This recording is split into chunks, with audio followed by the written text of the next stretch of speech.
Hello my dear student. तो कैसे हैं आप लोग? उम्मीद करता हूँ अच्छे होंगे। तो मैं हूँ गणेश कसौधन और गुप्ता सर क्लासेज में आज आप लोगों के लिए लाए हैं इंटरमीडिएट केमिस्ट्री के विलियन चैप्टर का लेक्चर नंबर 6। आज के इस लेक्चर में हम बहुत ही इम्पॉर्टेंट टॉपिक पर डिस्कशन करेंगे जिसका नाम होगा राउल्ट का नियम। राउल्ट का नियम क्या है, ये नियम किससे रिलेटेड है और इस पर कैसे क्वेश्चन पूछा जाएगा, आज हम उसी का चर्चा आज के आपके खूबसूरत से चैनल गुप्ता सर क्लासेज में करेंगे। तो बिना विलंब किए हुए हम अपने वीडियो की ओर चलते हैं और आपका खूबसूरत सा चैनल का नाम है, सबसे पहले चैनल का नाम लिख देते हैं Gupta sir classes. Gupta sir classes. हाँ, राउल्ट का नियम आज मेन टॉपिक होगा। राउल्ट का नियम, राउल्ट्स लॉ। राउल्ट्स लॉ जो होता है ये किस को आधार मान करके ये नियम दिया गया है, सबसे पहले तो उसका हम डिस्कशन करेंगे। राउल्ट का नियम 100% जो होता है वाष्प दाब और वाष्प दाब के अवनमन, और किसके कारण वाष्प दाब का अवनमन हुआ है उसके बीच में ये संबंध देने का एक नियम होता है। तो सबसे पहले हम डिस्कशन करेंगे वाष्प दाब का। किसका? वाष्प दाब। क्या होता है वाष्प दाब? Vapour pressure.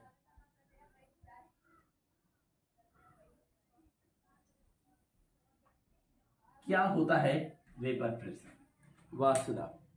वैसे नाम से एक बात तो क्लियर हो रहा है कि वाष्प मतलब वाष्प, हम थोड़ा जोड़ देते हैं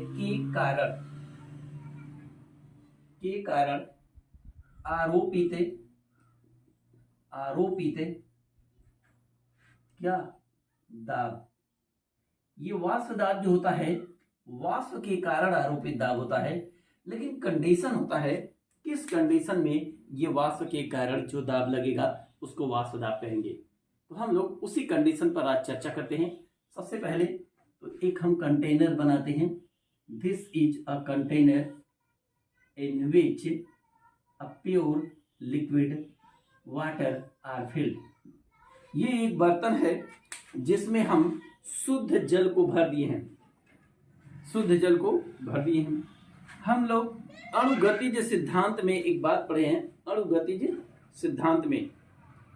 अणुगतिज सिद्धांत पदार्थ के चैप्टर में पढ़ा जाता है। उसमें यह बताया जाता है कि पदार्थ छोटे छोटे कणों से मिलकर बने होते हैं और इनके कणों के बीच आकर्षण बल होता है। हाँ, अलग बात है कि ये आकर्षण बल ठोस में अधिक होता है, द्रव में कम होता है और गैस में सबसे कम होता है, मतलब नगण्य होता है। लेकिन आकर्षण बल पदार्थ के कणों के बीच, अणुओं के बीच आकर्षण बल होता है। ये हम लोग अणुगति सिद्धांत में पढ़े हैं। एक और बात पढ़े हैं कि दो अणुओं के बीच जो आकर्षण बल तो होता है, लेकिन इनके अणु अपने मध्य पोजीशन के इधर उधर गति करते रहते हैं, कंपन करते रहते हैं।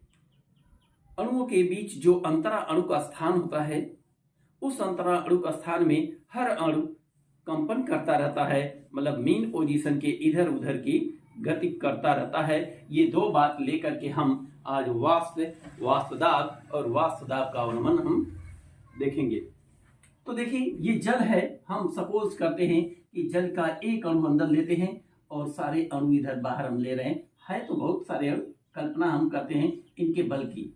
तो ये जल के इस अणु पर इसके द्वारा आकर्षण बल लगेगा। इस जल के अणु पर इधर भी आकर्षण बल लगेगा। इस जल के अणु पर इधर भी आकर्षण बल लगेगा, इधर भी आकर्षण बल लगेगा, इधर भी। हालांकि हम कितना आकर्षण बल बनाएं, मतलब ये है कि जल के भीतर जल के भीतर जो अणु उपस्थित हैं उन पर चारों तरफ से आकर्षण बल लगता है, अर्थात जल के अंदर वाले अणु बहुत ही टाइटली बाउंडेड होते हैं, बंधे होते हैं। चलिए ऊपर वाले सतह की बात करते हैं। तो सतह की इस अणु की हम कल्पना करते हैं, तो इस अणु पर इसके द्वारा बल लगाया जाएगा, आकर्षण इसके द्वारा बल लगाया जाएगा। हो सकता है इसके द्वारा बल लगाया जाए, हो सकता है इधर भी बल लगाया जाए, हो सकता है इधर भी बल लगाया जाए। हाँ, लेकिन ऊपर की तरफ कोई बल इसमें लग नहीं रहा है। ऊपर की तरफ इस सतह के जल के अणुओं पर ऊपर की तरफ कोई बल नहीं लगता है। अंदर वाले कण पर चारों तरफ से बल लगता है और सतह के अणुओं पर केवल नीचे की तरफ बल लगता है, ऊपर की तरफ कोई बल नहीं लगता है।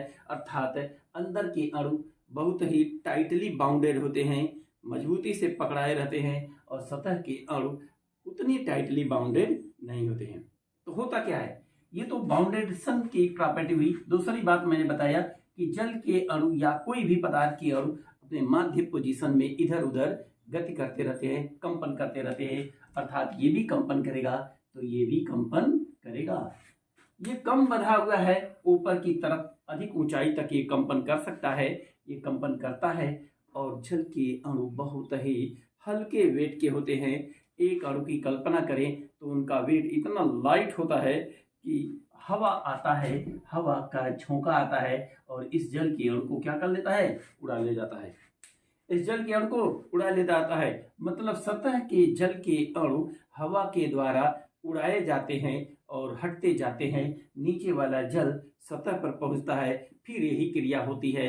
ये जल का अणु ऊपर उठता है और हवा उड़ा ले जाता है, और जल के एक एक अणु जब अलग अलग उठते हैं ऊपर तो ये वाष्प का रूप ले लेते हैं, और इस प्रकार से जल के सतह में थोड़ी थोड़ी कमी आती प्रतीत होती है, और इस क्रिया को हम वाष्पन कहते हैं। क्या कहते हैं, वाष्पन कहते हैं। तो ये तो खुले बर्तन की बात हो गई। अगर यही बर्तन बंद कर दे तो इस बर्तन को हम बंद कर देते हैं।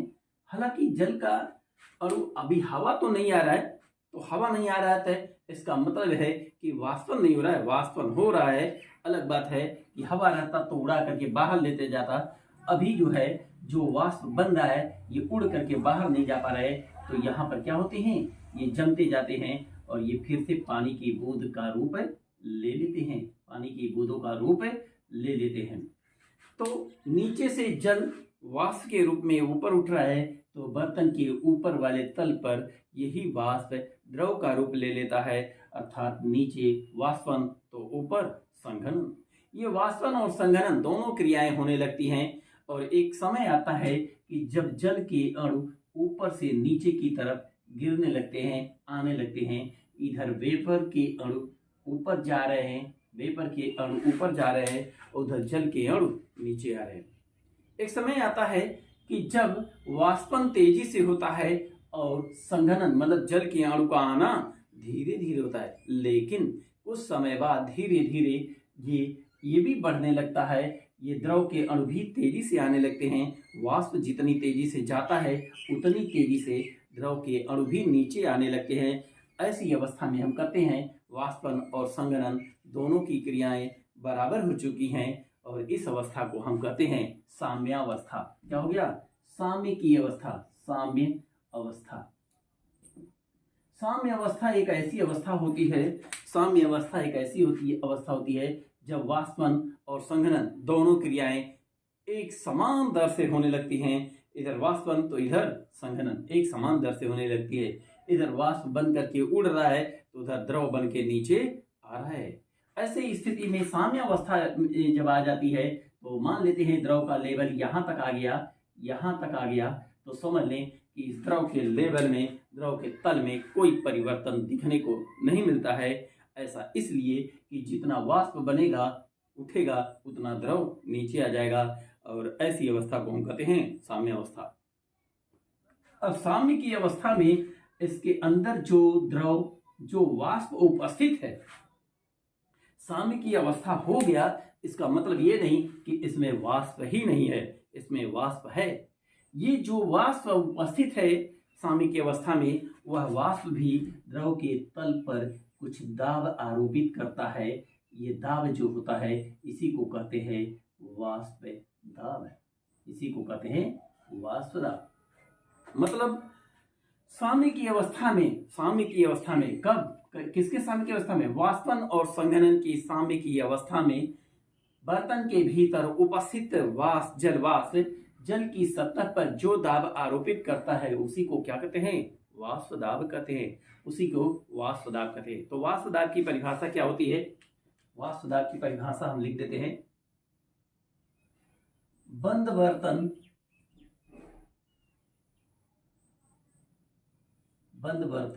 में जल को रखने पर वाष्पन और संघनन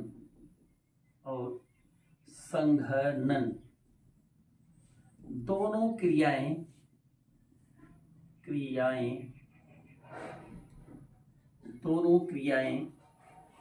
साथ साथ होती है।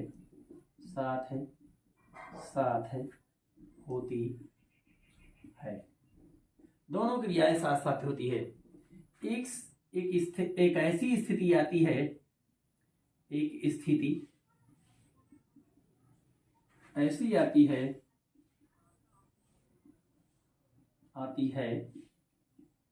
जब वाष्पन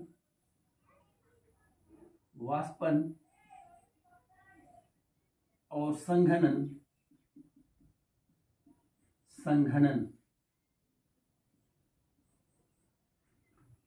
दोनों समान दर से होने लगते हैं।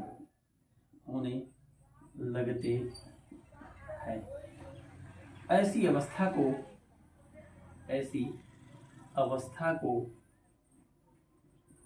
साम्यावस्था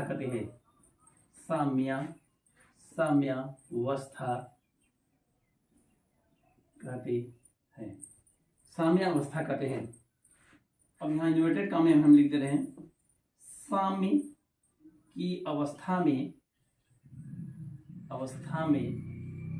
बर्तन के भीतर उपस्थित वाष्प द्रव के सतह पर या जल की सतह पर जो दाब लगाता है उसे वाष्प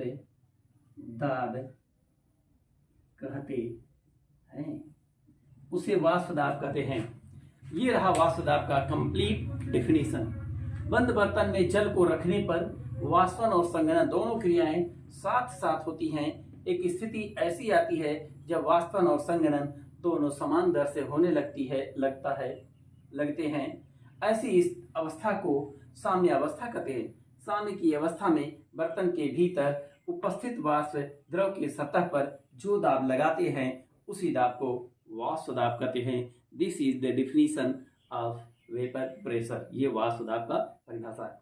हाँ, एक बात और सोचने की बात है, क्यों हम साम्य की अवस्था वाले वाष्प द्वारा आरोपित दाब को ही वाष्प दाब करें, कोई और दाब को इसलिए नहीं करें कि साम्य की अवस्था में न तो वाष्प की मात्रा में कोई परिवर्तन होगा, न तो द्रव के सतह में कोई परिवर्तन होगा, न तो इस पर जल की मात्रा में कोई परिवर्तन होगा। सब कुछ नियत हो जाता है, कांस्टेंट हो जाता है। इसीलिए ऐसे दाब को हम वाष्प दाब कहते हैं।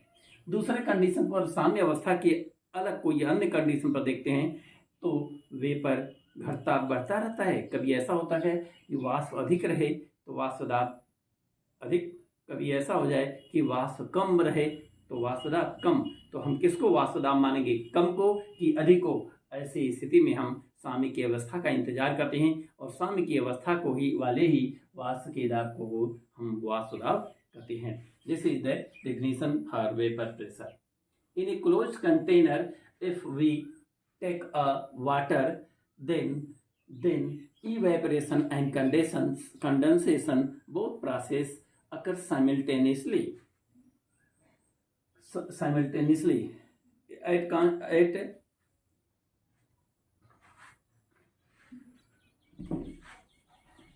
तो हम आगे देखते हैं इंग्लिश में डिफिनीशन। हम अगर कमेंट करेंगे जिसको जरूरत रहेगा तो उसका इंग्लिश में डिफिनीशन दे देंगे,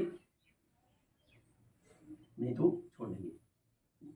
तो साम्य अवस्था इक्विलिब्रियम स्टेट पर, at equilibrium state the vapour present in the close container afford some pressure at liquid surface and this pressure is known as vapor pressure। तो हम अब चलते हैं वाष्प दाब। तो हो गया वाष्प दाब का अवनमन, और वाष्प दाब का अवनमन से ही हम लोग पहुंच जाएंगे राउल्ट के नियम पर, जो कि वेरी मोस्ट इंपॉर्टेंट क्वेश्चन होता है हर बोर्ड एग्जामिनेशन। तो वाष्प दाब का अवनमन देखिए क्या होता है। वाष्प दाब का अवनमन, लोअरिंग इन वेपर प्रेशर, वाष्प दाब का अवनमन। चलिए इसी फिगर से हम समझाने का प्रयास करते हैं वाष्प दाब के अवनमन को। ये हटाते हैं अभी। वाष्प दाब का अवनमन देखिए क्या होता है। तो चलिए again this is a close container, ये क्लोज कंटेनर है जिसमें हम वाटर ले लिए। अब इसमें क्या करते हैं, कुछ अवाष्पशील विलेय पदार्थ मिला देते हैं। क्या मिलाते हैं? अवाष्पशील विलेय पदार्थ।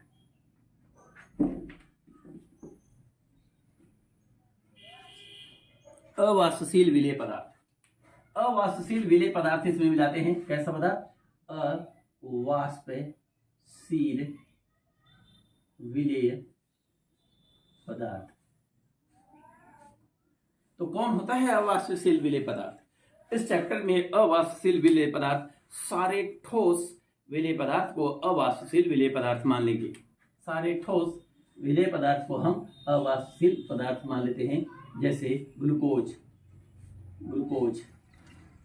और क्या, यूरिया और क्या, शुगर, ये सब क्या है? अवाष्पशील विलेय पदार्थ हैं। और एक बात और है, अवाष्पशील भी हैं और वैद्युत अनभिघट्ट भी हैं। राउल्ट का नियम जब देखेंगे तो हम वैद्युत अनभिघट्ट का भी क्राइटेरिया इसमें लेकर के चलेंगे। अभी हम इस पर रखते हैं कि अवाष्पशील विलेय पदार्थ है। तो हम अवाष्पशील विलेय पदार्थ का मतलब होता है कि जिसे गर्म करने पर वह वाष्प के रूप में परिवर्तित न हो। हाँ, बहुत अधिक टेम्परेचर पर गर्म करेंगे तब तो वाष्प बनेगा ही। जनरल कंडीशन में यही माना जाता है कि ठोस विलेय पदार्थ जो होते हैं वाष्प में कन्वर्ट नहीं होते हैं, सामान्यतः नॉर्मल से थोड़ा ऊपर गर्म करने पर। तो हम क्या करते हैं, इसमें अवाष्पशील वही यूरिया चाहे ग्लूकोज हम डालिए।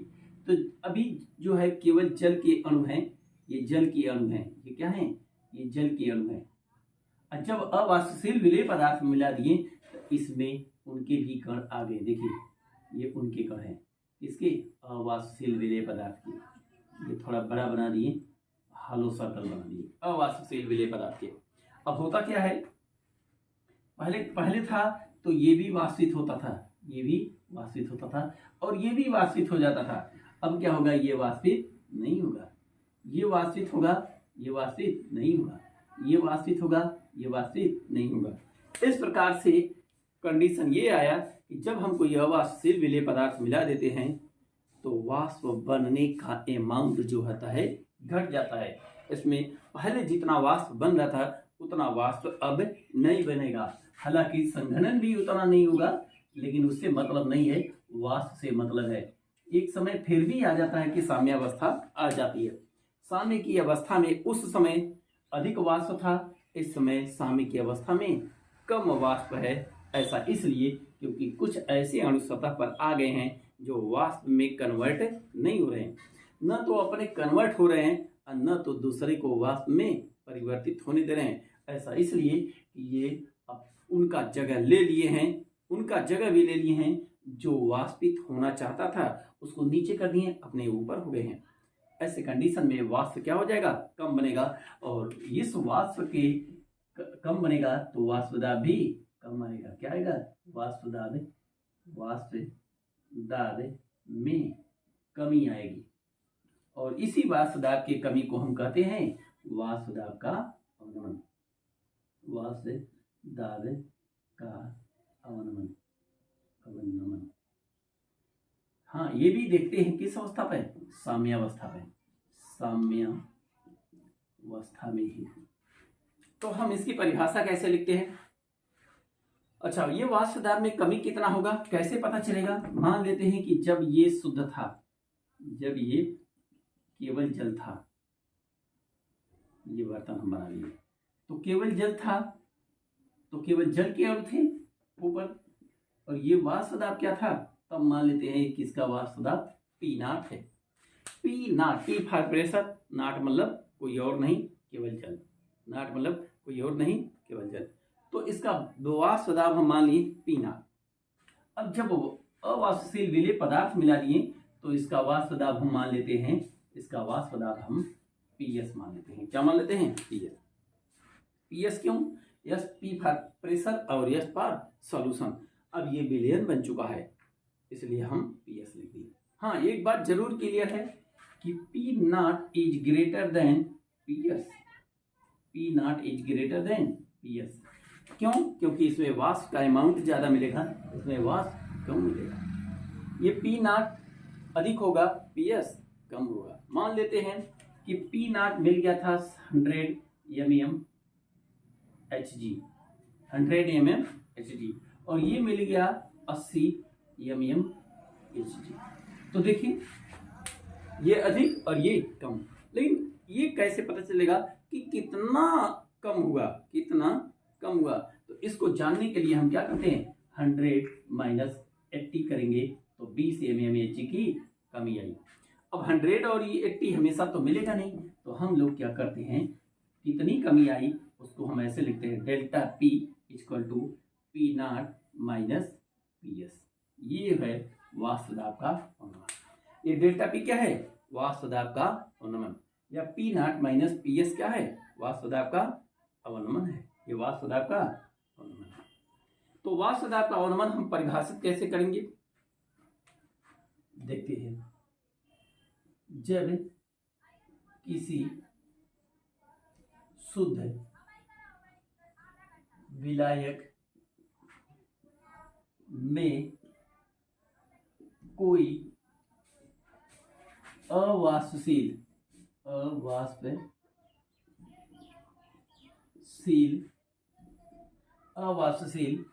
विलेय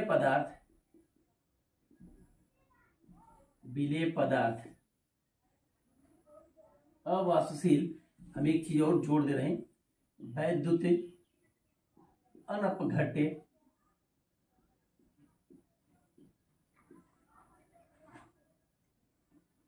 या नहीं भी जोड़े तो भी कोई बात नहीं, अवाष्पशील विलेय पदार्थ है, मिलाते हैं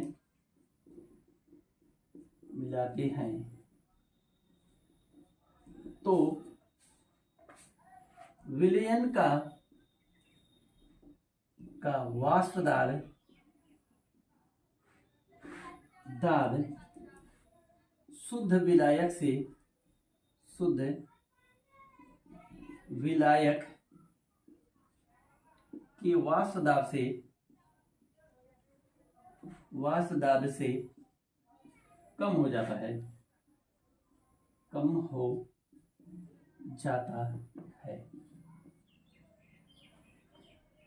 विलयन इन्वर्टेड कॉमा में हम कर दे रहे हैं, विलयन के वाष्प दाब में हुई इस कमी को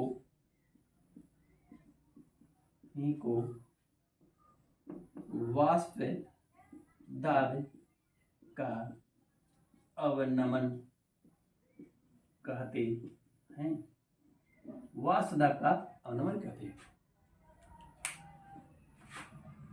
वाष्प दाब का अवनमन, जब किसी शुद्ध विलायक में कोई अवाष्पशील विलेय पदार्थ मिलाते हैं तो विलयन का वाष्प दाब शुद्ध विलायक के वाष्प दाब से कम हो जाता है। विलयन के वाष्प दाब में हुई इस कमी को वाष्प दाब का अवनमन कहते हैं। वाष्प दाब का अवनमन कहते हैं।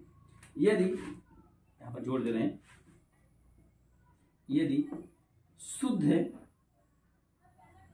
विलायक का वाष्प दाब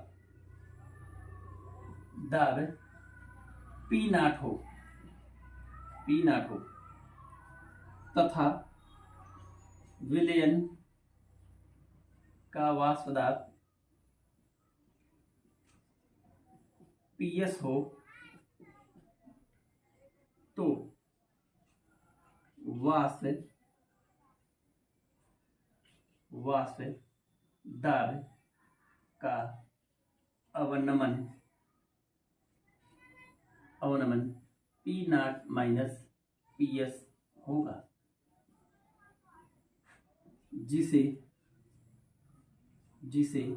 डेल्टा P से प्रदर्शित करते हैं।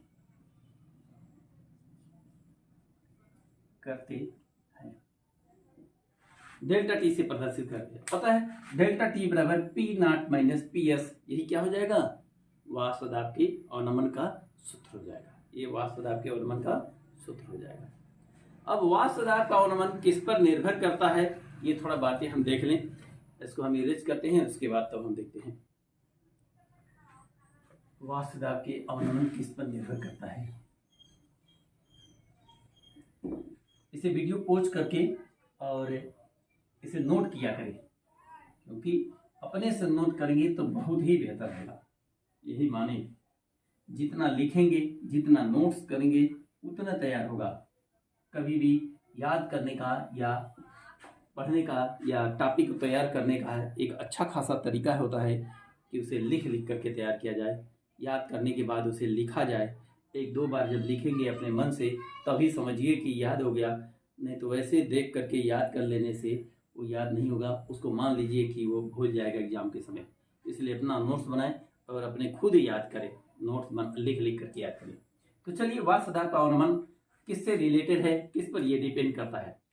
मान लेते हैं कि ये जो अवाष्पशील विलेय पदार्थ हम मिलाए थे, ये थोड़ा कम मिलाएं।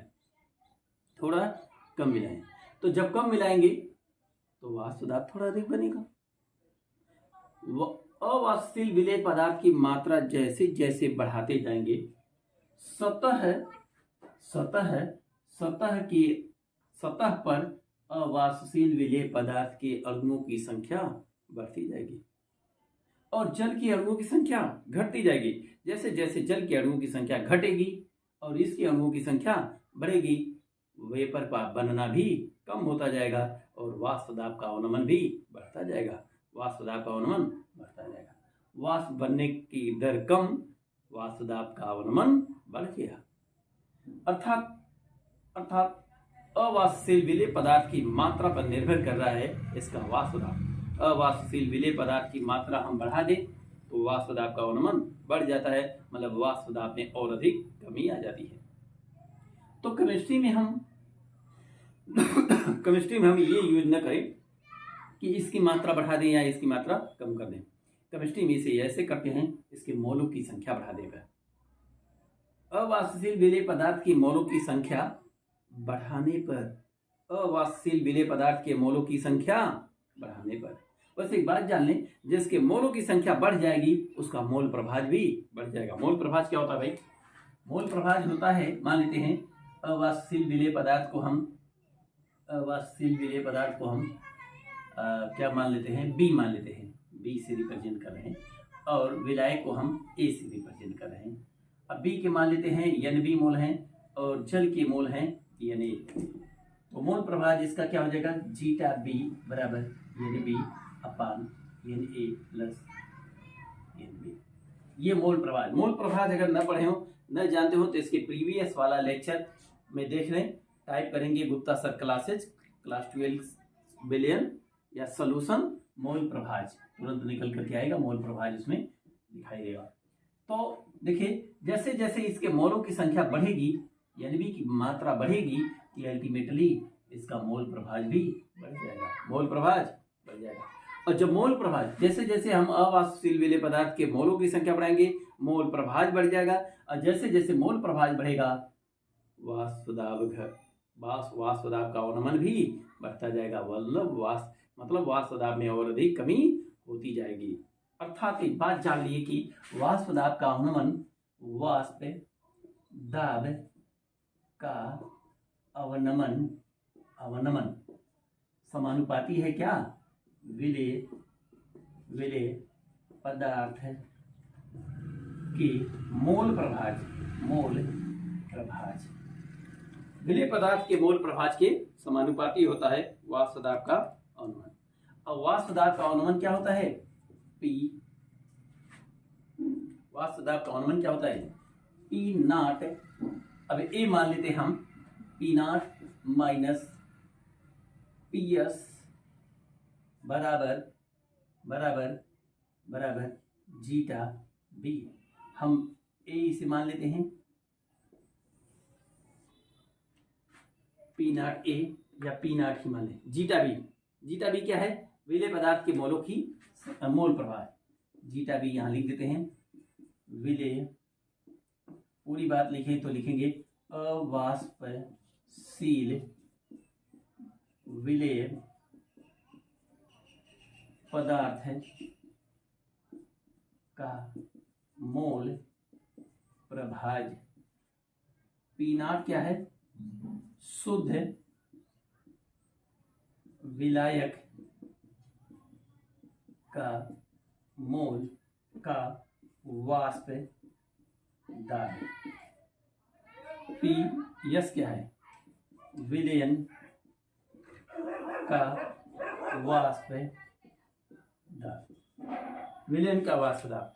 तो ये रहा वाष्प दाब का अवनमन और विलेय पदार्थ के में इनका संबंध। अब हम चलते हैं राउल्ट के नियम पर, जो वेरी मोस्ट इंपॉर्टेंट क्वेश्चन होता है। तो राउल्ट का नियम भी इसी से रिलेटेड होता है, थोड़ा भी डिफरेंस नहीं है, थोड़ी सी बात उन्होंने बढ़ा दिया तो राउल्ट का नियम बन गया। राउल्ट का नियम क्या होता है, देखिए हम वाष्प दाब का अवनमन में अगर डिफाइन करें तो ये भी लिखते हैं, किसी विलयन के वाष्प दाब का अवनमन, किसी विलयन, एक डिफिनीशन हम लिख दे रहे हैं वाष्प दाब के अवनमन का, एक और डिफिनीशन हम लिख देते हैं, इसके इरेज करते हैं और आप लोग इसे पोज करके नोट किया करें। हमारा रिक्वेस्ट है कि पोज करके नोट करें। और हाँ, वीडियो अच्छा लगे तो सब्सक्राइब अवश्य कर दें, जिससे हमारे चैनल को दम मिले और आप ही लोगों के भरोसे ये चैनल बनाया गया है। सब्सक्राइब करें और दिल करे तो लाइक भी कर दें और शेयर भी कर दें। तो चलिए हम वाष्प दाब के अवनमन का एक डिफिनीशन, फिर से एक अलग डिफिनीशन बनाने जाते हैं।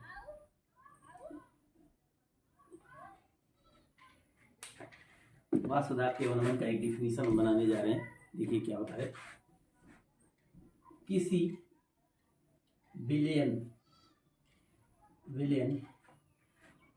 की का वाष्प दाब अवनमन, वाष्प दाब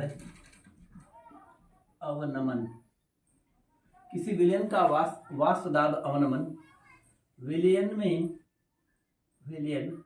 में उपस्थित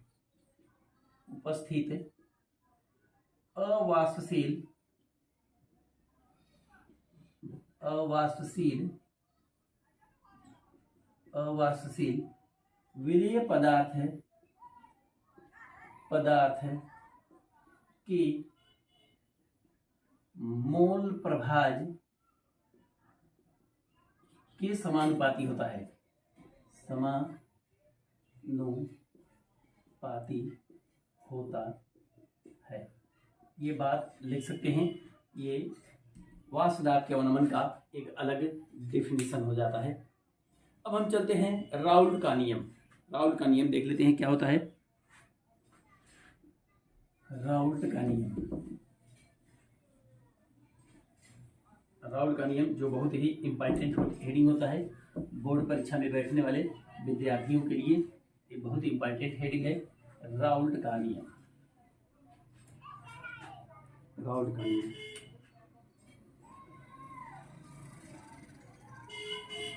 राउल्ट का नियम। राउल्ट के नियम में बस एक बात जोड़ दिया गया कि ये वाष्प दाब का अवनमन जो होता है, यहां पर हम लिख दे रहे हैं P not minus P S बराबर जीटा डी। ये वाष्प दाब का अवनमन और ये विलेय पदार्थ का मोल प्रभाज। वाष्प दाब का अवनमन विलेय पदार्थ के मोल प्रभाज के बराबर होता है अथवा समानुपाती होता है। ये तो वाष्प दाब के अवनमन में कहा गया। और राउल्ट ने बस इतना जोड़ दिया कि वाष्प दाब का आपेक्षिक अवनमन P not minus P S upon P naught बराबर जीटा डी। ये बस इतनी बातें राउल्ट का नियम बन जाता है। ये राउल्ट का नियम बन जाता है। तो देखिए क्या होता है राउल्ट का नियम। किसी विलयन का वाष्प दाब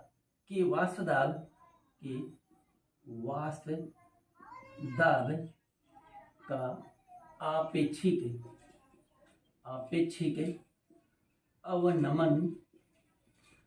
आपेक्षिक अवनमन किसी विलयन के वाष्प दाब का आपेक्षिक अवनमन विलयन में उपस्थित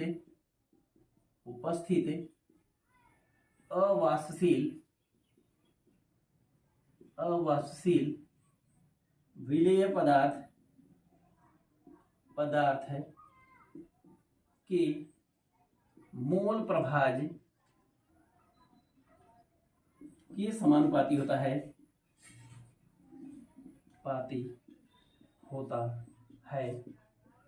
अथवा बराबर होता है। ये बात राउल्ट का नियम हो गया।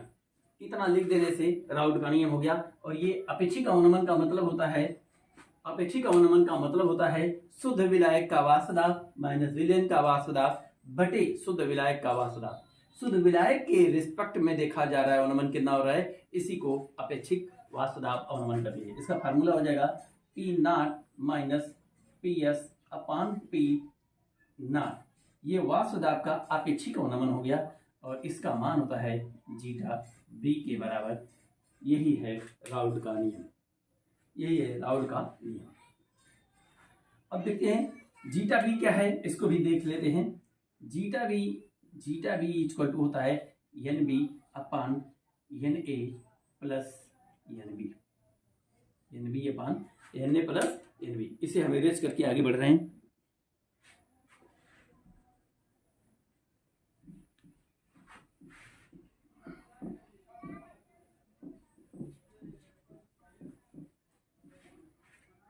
तो इस प्रकार से वाष्प दाब का अवनमन का एक फार्मूला बन रहा है क्या, P not minus P S upon P naught बराबर N B upon N B plus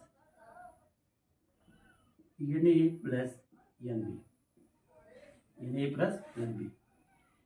N B क्या है, एन बी बराबर अवाष्पशील विलेय पदार्थ के मोलों की संख्या।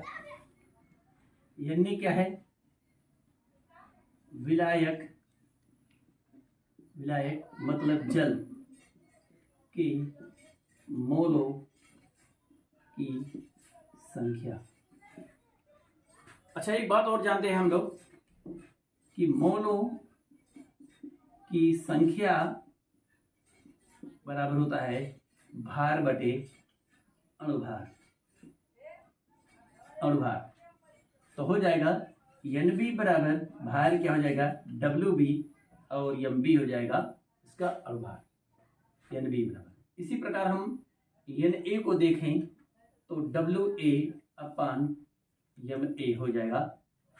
इस प्रकार से अब हम नया फार्मूला बनाते हैं P not minus P S upon P not equal to हो जाएगा W B upon M B upon W A plus M A plus W B upon M B. ये हमारा फाइनल फार्मूला होगा इसका राउल्ट के नियम का। इसी नियम का हम कंप्लीट स्टडी करेंगे। वैसे एक बात और जान लें कि राउल्ट के नियम की अगर सीमा पढ़ते हैं तो राउल्ट का नियम केवल तन विलयन पर ही लागू होता है। तो तन विलयन के लिए Na प्लस Nb की जगह पर हम केवल Na लिखते हैं, क्योंकि थोड़ी तन विलयन के लिए इसके मोल की संख्या इसके मोल में जोड़ेंगे तो वैल्यू में कोई परिवर्तन नहीं होगा। तो राउल्ट के नियम की सीमा हम अगले लेक्चर में देखेंगे। तब तक के लिए बाय बाय।